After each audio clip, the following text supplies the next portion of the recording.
Everyone's drafting running backs early 15 years ago. This guy came up with a strategy, very smart, by the way, to zig when they zag. And so he said, look, I'm going to punt running back. I'm not going to draft running back. And they called that strategy zero RB.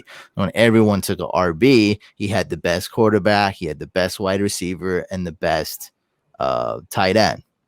And it had a position advantage on all those three positions. So he was crushing it.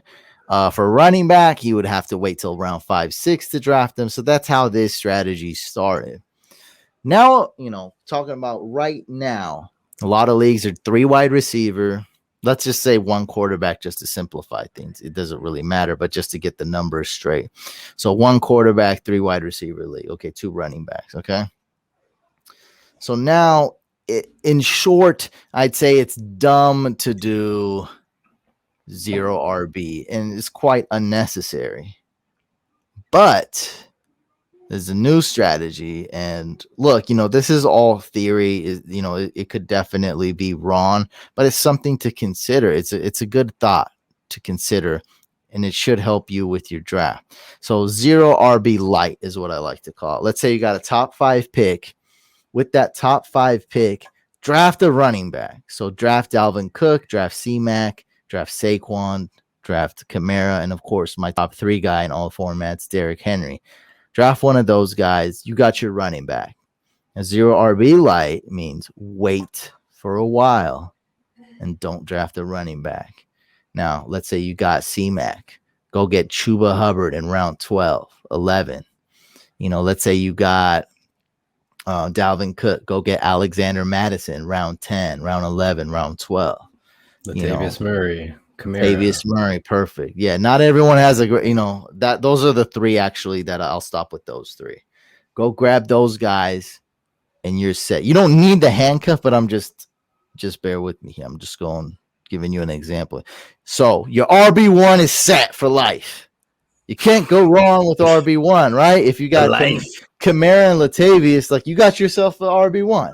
Mm-hmm. It's going to happen every week. You're going to start him. You're not going to look, oh my God, he's playing this team. Should I bench? Like, no, you're not going to bench, Derrick Henry. You're not going to bench CMC. You're going to just do it. And for some reason they get hurt. You wasted a late round pick on their hand. So you got the RB1 solidified. We're not drafting running back for the next 3-4 rounds anyway. So now you got some stud wide receivers because they're falling anyway. So now you got yourself a DeAndre Hopkins. You got yourself Calvin Ridley, Justin Jefferson, DK Metcalf. And then you even have guys like Keenan Allen, Mike Thomas, AJ Brown. I'm going off the wall. I'm going off the wide receivers. Okay. Also, you're gonna get yourself either a quarterback or tight end. Knowing what I've just been saying for a while. Probably let's go with that tight end, huh?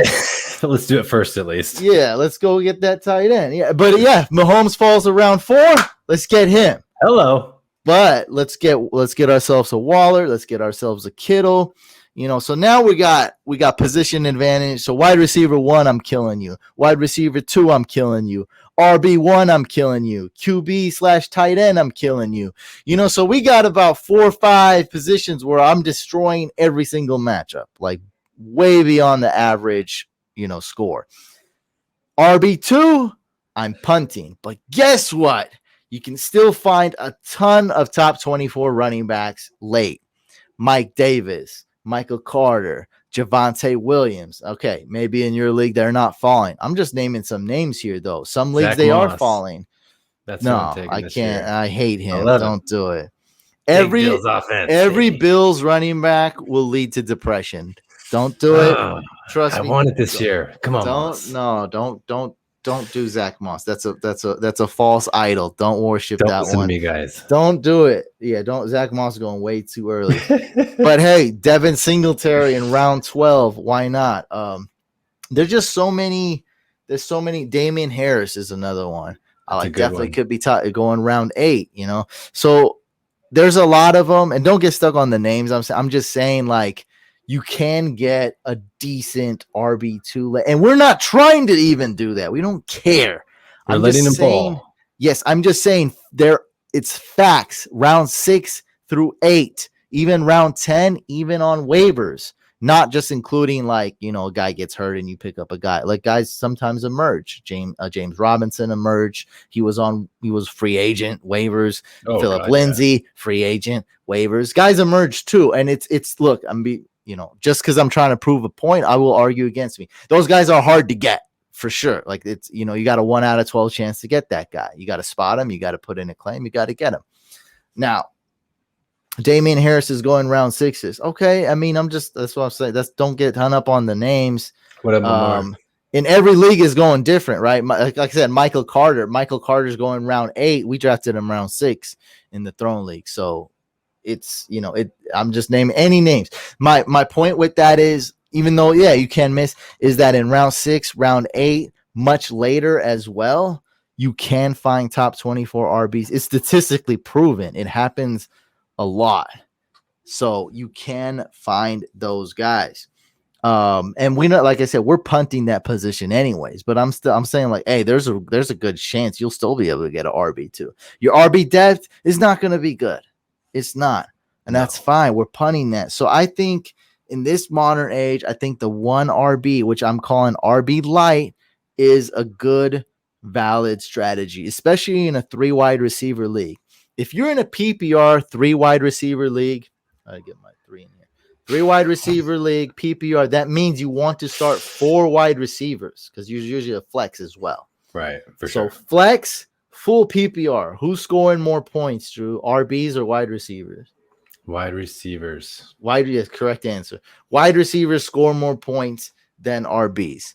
So especially full PPR, obviously, but yeah, that's what we're talking. We're only talking full PPR here. You know what I mean? So I have to give very specific examples. Everyone's gonna say something else and do like I'm giving a very specific example. 1 QB league, full PPR, where you got to start 2 running backs, 3 wide receivers. So that's my point there. I think 0 RB is, you know, there's absolutely no need to do that this year. It doesn't make any sense with all the good running backs there are there. But 0 RB Lite, which means punting your RB2 and punting a little bit of RB depth, I'm totally with that. I absolutely love it. It's great.